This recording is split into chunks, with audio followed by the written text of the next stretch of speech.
In today's lesson, we'll be looking at Microsoft Excel, sometimes referred to as simply Excel or Spreadsheet. Welcome. My name is Cole, Dwayne Cole. As we look on Spreadsheet, we will be focusing on the following areas: introduction to Spreadsheet, common spreadsheet features, developing a simple spreadsheet, formatting a spreadsheet, searching for records. We're also looking at charts. We look at printing a spreadsheet. And the final area we're looking at is importing files and linking data. So, spreadsheet. When one speaks of spreadsheet, what are they really talking about? What is it really about? Spreadsheets are a particular good choice of software when you want to work with numbers and display results in graphs. Spreadsheets are therefore widely used in finance related tasks such as preparing budgets, payroll, financial statements, and invoices. So you will find that when someone or an organization or a company, they are dealing with preparing of budgets and financial statements and invoice and so on, a spreadsheet would be a good choice of software to carry out such tasks. Now, let's look at the overview of Microsoft Excel window as it relates to a spreadsheet. At the immediate top right here, you see your quick access toolbar, you see your title bar, and you would realize that in most or in all of Microsoft Office application, you will mostly find like a quick access toolbar, you find your title bar as well. So those are commonly used in Microsoft Office applications. Here we have our file tab. You have your ribbon right here that is referred to as your ribbon. And let's take it a bit down as it relates to the spreadsheet itself. You have like your A, B, C letters of the alphabet going right across, and those are used to identify your column. As you see right here, your column bar. So letters are used to identify your column bars. At the side, you have 1, 2, 3 numerical numbers counting all the way down. You have your row bar. So therefore, you are realizing that the use of numbers is what is used to identify your rows. And at the bottom, you're seeing your status bar right here, and you're seeing your view buttons, and of course, your zoom, which allows you to zoom in and out as it relates to how you view your sheet. Now, this part in the middle right here, where you have overlapping of your column bar and your row bar, this area right here, all of this area right here, is referred to as your worksheet area.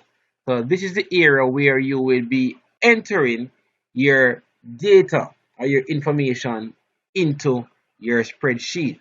Now let's turn our attention to how do you really go about accessing Microsoft Excel or simply spreadsheet to have a better understanding of what we just discussed. Well, if you're going to access Microsoft Excel, you will need to click on your start in your bottom left hand corner, and I am going to scroll while I'm looking for Microsoft Office. Now you'll realize that I have installed Microsoft Office 2013. However, I am looking for what? Microsoft Excel. So I click my drop down and I am going to search through my list of Microsoft Office package until I locate Microsoft Excel.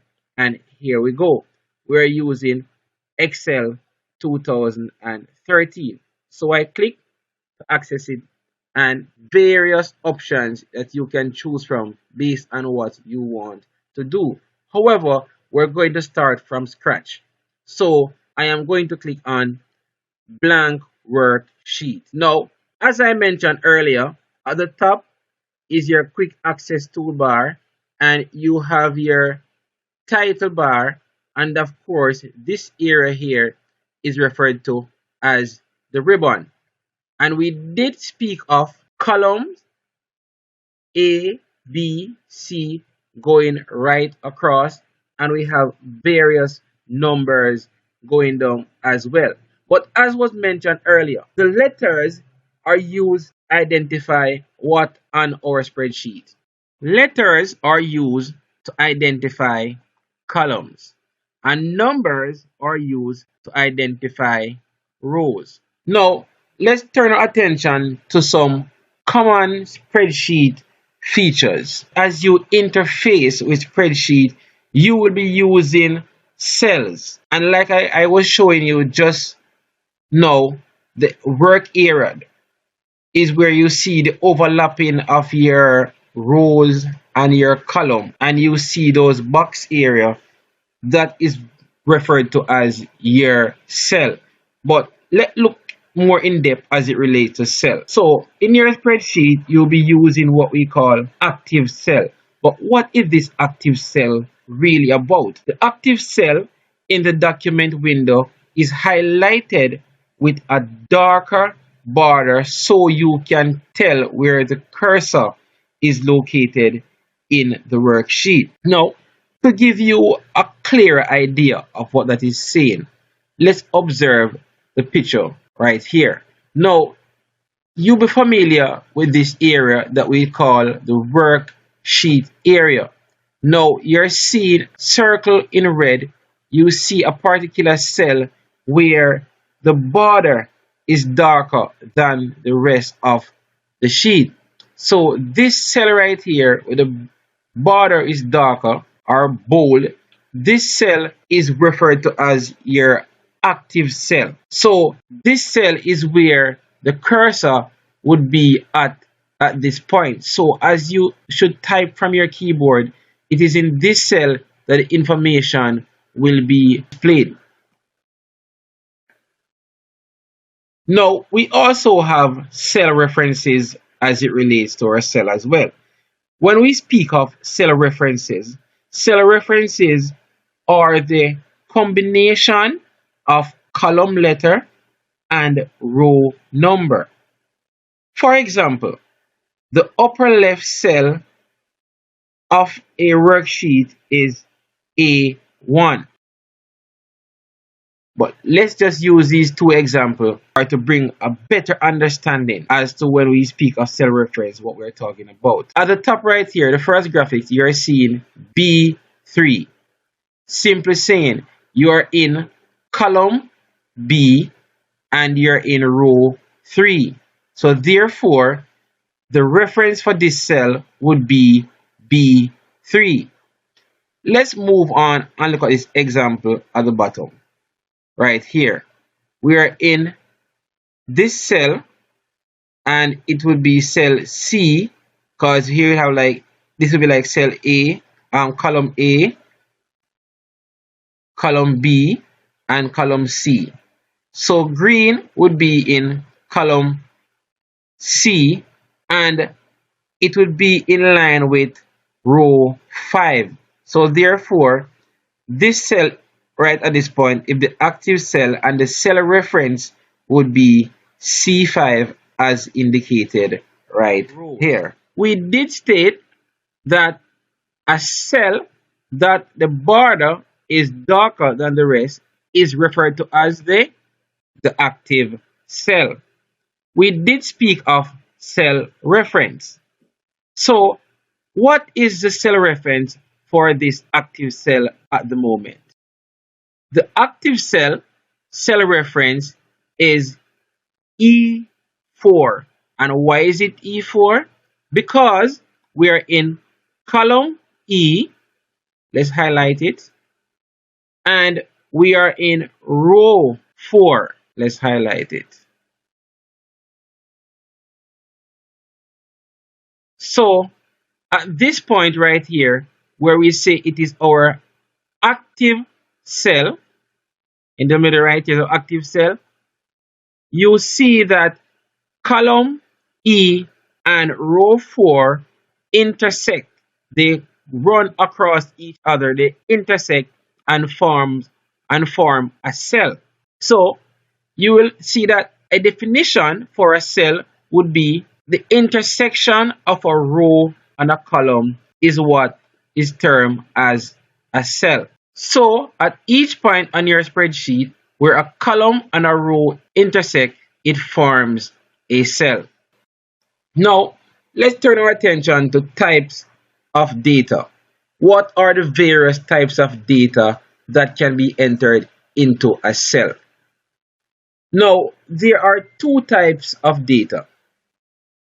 You have your labels and you have your values.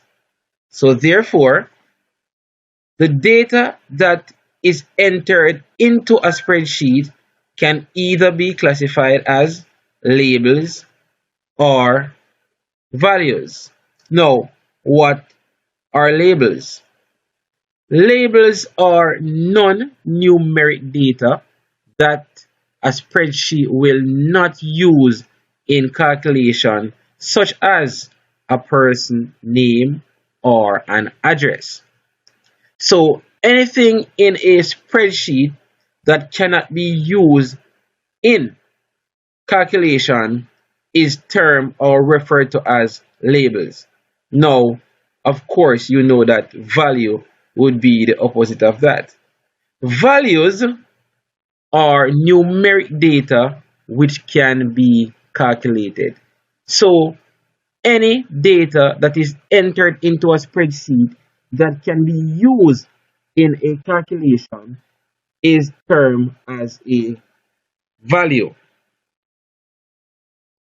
Here is an example of labels and values. Now you're seeing game and you're seeing several types of games. So those are what we would refer to as labels. Now, moving right across, you're seeing some numbers like 4, 7, 3, 6. Now, those are termed as values. Now, labels, let's look at labels in more detail. In Excel, any data that begins with a letter or includes a letter is defined as a label. For example, year or last name. Note that labels are left aligned within the cell and cannot be included in numeric calculation. Now, let's turn our attention to values and look into values into more detail as to get a better understanding of what we meant when we speak about value and how it is used in Microsoft Excel or in spreadsheet. If the first thing you type in a cell is a number, Excel considers it to be a value. Note that values are right aligned in cells and are used in calculation. So let's pause for a bit and do some comparison as it relates to label and value. You will realize that we clearly stated that for labels, they are aligned to the left in a cell, while for values, they are aligned to the right of the cell. And values can be used in calculation while labels cannot be used in calculation. Let's look at an example as it relates to label. For example, a sum of money would be considered a value. However, a telephone number would not be considered a value since this type of data is rarely used in calculations. All right, so that would give you some more clarity as it relates to value labels and how they are used. So we speak of alignment just now. So what is alignment all about? Let's look at text alignment. Text alignment or simply justification. So we're saying that text alignment can be referred to as justification as well. Now, text alignment or justification is also common in a spreadsheet, and the formatting toolbar includes four buttons. Now, as it relates to text alignment or justification, and of course, it is used in spreadsheet most times. What are these alignments that we're talking about? We have our align left, and we did speak about that earlier. We have our align right, we have our center align, and we have merge and center. So as you interact with spreadsheet and look at the various formatting features of a spreadsheet, you will come across these types of alignment. And they are left align, right align, we have center, and we also have merge and center. Now, you might have been familiar with these terms: cut, copy, and paste.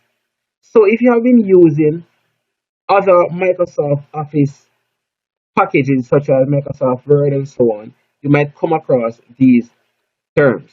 Now, the cut, copy, and paste command operates consistently in all Microsoft applications, like I mentioned just now. Now, the cut command removes the selected information and place that information on the clipboard. So when you highlight or select an information and you should cut it, when you cut it and you're no longer seeing it in the document, at that particular time, it is on the clipboard. Now, how does the clipboard hold this information? Well, the clipboard is a storage space that temporarily holds information. So when you're not seeing that information that you selected and cut, it is temporarily hold or placed on your clipboard. Now, this information may then be moved or you can paste it on another location. So you will not see that information or the information will not remove from the board until you paste it, or you will not see it appear anywhere until you paste it in another location, whether it be somewhere else on that particular document you're working, or if you open a new one and paste it on it. Note that Excel copies the entire cell, including formula and their resulting values, comments, and cell format. So when you select a cell, so take for example, if you have a formula in a cell or you have a number in a cell, and based on the alignment that you use and that particular information, once you cut it and paste it somewhere else, the same formatting carries over to that new location where you place it on. So you are already clear as it relates to columns and row, cells and cell, active cell and cell reference. Now let's examine this worksheet. You're seeing City High School and you're seeing name, you're seeing IT, you're seeing maths, and you're seeing bio. Now, we did state that the two types of data that can be entered into a cell is either value or label. Now, the question is, can we include City High School in a calculation? Can we include name, Dave Brown, Sue Green, IT, Maths, Bio in a calculation? The answer is simply no. So therefore, we will refer to those as being labels 89, 56, 90. Since they are not labels, they must be values. So therefore, 90, 56, 89, they are values and they can be included in calculation. Let's examine a bit, as was mentioned earlier. If you observe, you realize that the labels, they are aligned to the left of the cell. This is the right, here is the left. On the other hand, values are aligned to the right of the cell. However, if we want to format, let's say name, IT, maths, and bio, we can highlight them and decide to say, guess what? We want these to be in the middle of the cell. So we come to our alignment at this point and we are going to center align them. And you see that they are now in the middle of the cell. So we would have applied the formatting feature of center align to name, IT, maths, and bio. We can decide to apply bool to them. So all of these formatting features can be applied to these labels. But we did mention merge and center. So what if we want City High School to go across the top of these labels right here? So we'll highlight the entire area or the range of cell and we will go to merge and center. So you will see now City High being at the top of it. And of course, we can apply our bold to it. And we can even add background color to that text as well. So let's just enter some more score in this worksheet. Let's enter some score for Sue Green.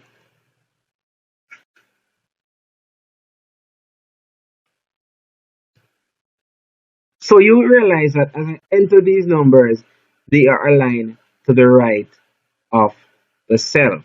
Now, let's turn our attention to how we actually go about using these cut, copy, and paste command. So, still using our worksheet on City High School, let's say we want to create a copy of Sue Green record. So, I highlight or I select the text that I want. I did right here and I can right click on it and I click on copy or I can use copy from the option right here. And let's say I want a copy of Sue Green record to go in row 7. So I click in row 7 and I can click on paste right here or I could simply have my cursor on this cell right here, the first cell in row 7, right click and I can click on paste. And there you go. Now you're seeing two copies of Sue Green record. Because when you copy, it's going to create a duplicate of it. So let's look at cut and paste. So I want to remove or simply cut Dave Brown record and I want to paste it in row 8. So I would highlight Dave Brown record and I would click on cut and now I will move to row 8 and I will go about and paste it. So there you go. That is the difference between copy and paste and cut and paste. Now remember, to develop mastery, you need to practice.